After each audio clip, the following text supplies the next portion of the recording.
Hello everyone, so here is today's update on the special military operation taking place in Kursk. We're going to start things off with some Russian twaddle. This here, translated by War Translated on Twitter, is a Russian news report about the incursion. The video clip showing a Russian Su-25 obviously implied to be defending Kursk by bombing a forest with Ukrainian positions inside. Well, this is complete twaddle. Because let's check the geolocation. So geolocated by Elbendico on Twitter, it shows it to be this forest here, which, zoomed out, you can see is close to the next city, clearly not in Kursk. So it seems Russia has so few actual victories to talk about in Kursk, its media has resorted to showing old footage from Donetsk and just hoping the Russian public viewing it, and of course the Russian shills online, don't notice the difference and just lap it up, which they likely won't. This is the same group of people who believe Russia when they say they destroyed a HIMARS on the second floor building, or that all drones were shot down whilst an airbase is burning. Now our next clip. So Ukraine has targeted another helicopter with an FPV drone. This here shows a Ukrainian drone chasing down and looking to hit the tail rotor of a Mi-8 helicopter. This is the second helicopter hit this way after a Mi-28 a couple of days ago, with two in a few days, plus a Mi-8 reportedly destroyed a few weeks or so ago in this manner. Ukraine has clearly perfected the method of intercepting helicopters with drones. Now, here, no spotter drone was on hand to record the impact, and the Ukrainian official who released the footage said its fate was actually unknown other than the Mi-8 stopped operating in the area. So, the drone certainly forced it to divert and head back to base, even if it may not have destroyed it.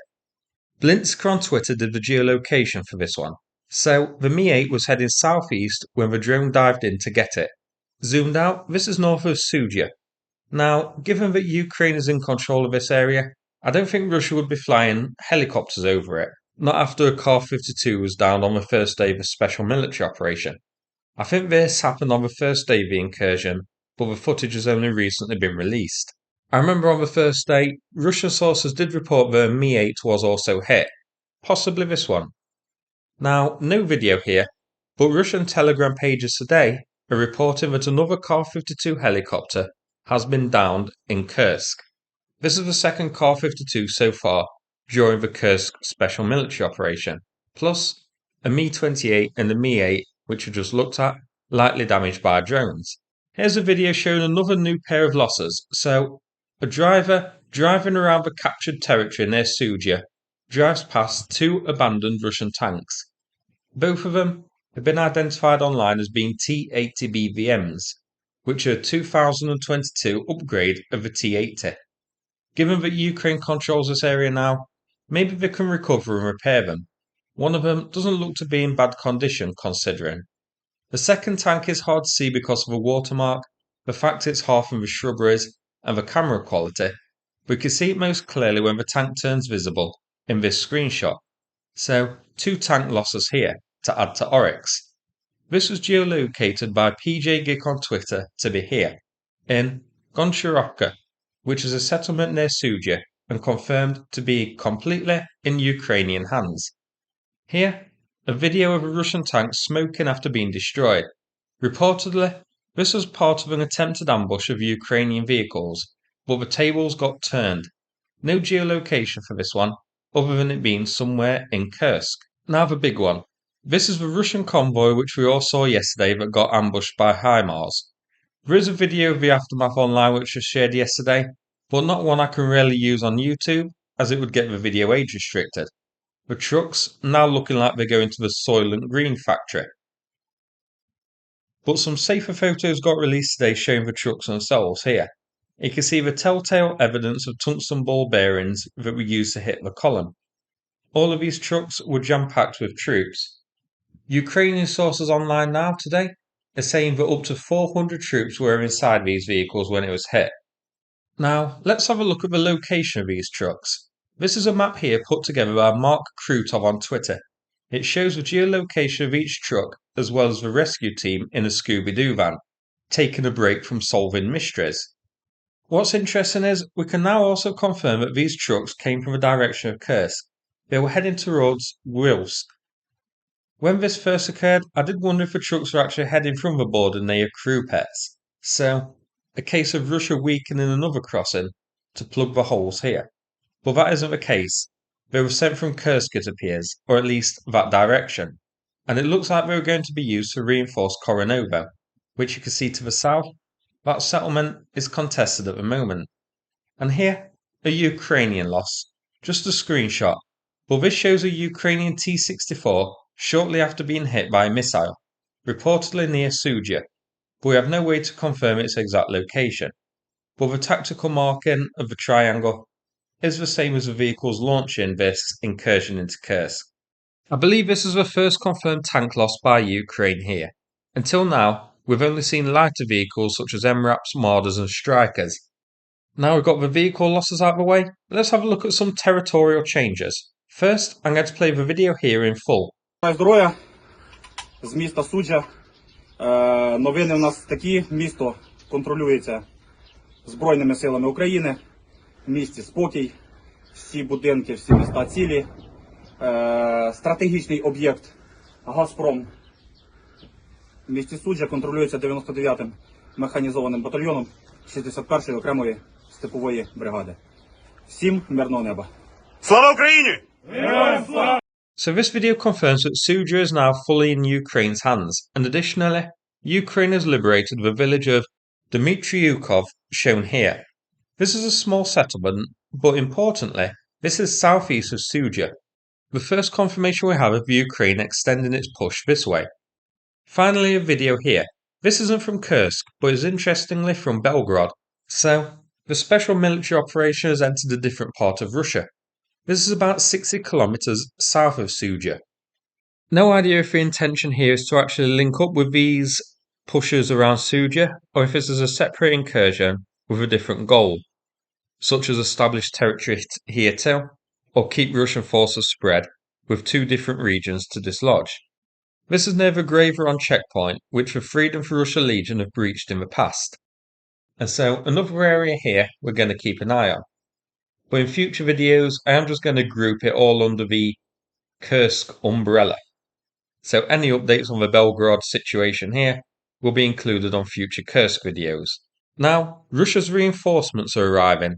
This video here shared by Russian media shows a number of vehicles consisting of some towed and self-propelled howitzers as well as a few armoured vehicles, or, as I like to call them, future HIMARS bait. They're heading along a road in Kursk towards the area of Ukraine's incursion. Now, the news reporter kindly showed the massive sign they were driving past in the video, tipping the world off that reinforcements were not only on their way, but where they were and where they're going. So, these were here along this highway heading west. Let's follow the road a bit. So it does eventually reach a crossroads, one way leading southwest towards Sudzha, the other heading directly west towards Lvov and Rilsk. Let's switch maps. Now, I would guess that these were going to continue west. The convoy we saw consisted mainly of various howitzers.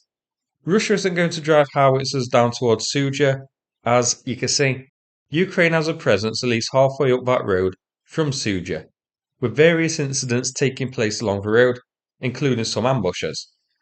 And howitzers aren't really close contact weaponry, so I don't think these are going to be going that way. I think these are going to head west and try and halt the Ukrainian push near Koronovo, lending their firepower to the defence of the town. That push heading towards Rilsk, and the other push you can see heading north roughly towards Lvov. That seems the logical place for howitzers to go. It's about 20 kilometres from Koronovo to that east to west road. So that would put howitzers positioned there within range of the front lines and that sort of thing. So let's have a look at more detail at Svoboda's excellent interactive map of the area. So yesterday's events are shown in purple. It shows Plehovo to the south as newly liberated by Ukraine, as well as fighting taking place in a new border region in Kursk. I expect with the intention to push north to that dark red area you can see, which indicates a known minefield. However, this map hasn't been updated yet to show Dmitriukov in Ukrainian hands, as you can see here. And if Ukraine has a presence here, but I think it very likely that Zamosti, at least, and likely Makhnovka are both Ukrainian controlled as well. So, no gains towards the north really in Ukraine's push here. Russia looks to have stabilised things for the time being. But Ukraine has captured new territory south of Sudzha and looks to have opened another border crossing in Kursk. And also, we can't forget the other border crossing now in Belgorod. We are going to have to wait for updates from Belgorod to see what occurs here, if Ukraine intends to push further into the region, or if they're just aiming to capture some of the border settlements like this one and create a sort of buffer between Belgorod, well, Russian occupied Belgorod, and Ukraine. I'm sure we'll get more news tomorrow from around Kursk and of course Belgorod, and of course, as always, I'll do a video on it.